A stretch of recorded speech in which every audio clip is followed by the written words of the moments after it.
the data suggests that two things we can expect in, let's call it the second wave. That's what the media is calling it.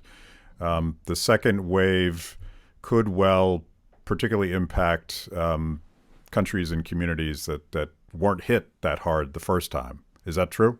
Yeah, that would generally be true because if you're not hit that hard and you don't develop a degree of immunity, it's probably important to note that the modelers assumed 100% of people were susceptible, immuno-naive. We had no protection.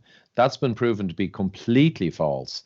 So, in general, 4 out of 5 people exposed to a symptomatic person indoors in the studies never exhibit any problem. So there's around an 80% de facto immunity. You may catch it, but it makes no difference, Yeah. right? So that's the first thing. But indeed, countries where the susceptible do not really get exposed and the season doesn't trigger, well, guess what? They'll be 6 months older and more frail when the next winter season comes. And yes, sadly, you're going to see a pretty big hump. So we're seeing that in Czech Republic and others at the moment.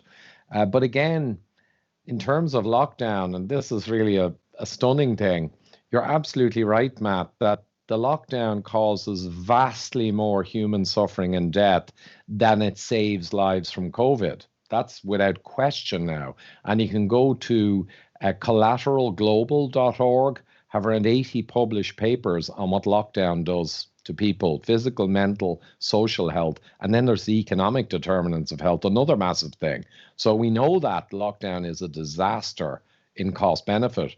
But get this, there's a British medical journal published paper that did an analysis, and it's a little complex, but because this is an old person's disease overwhelmingly in terms of impact and death, if you lock down, their analysis shows that when you include the next season, overall, you will tend to drive more COVID deaths by doing lockdowns.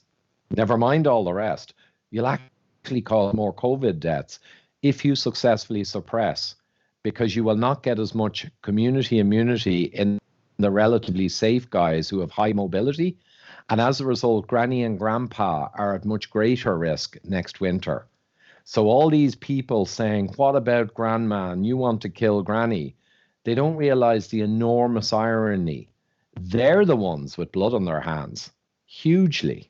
Yeah, and even the Imperial College model, as I recall, if you ran it out through a 2-year cycle, the early efforts that everybody endorsed to flatten the curve suggested that over the long run, more people would die. So this is not controversial even amongst lockdowners, although I don't think they typically acknowledge that suppressing the virus actually extends the devastation of the virus.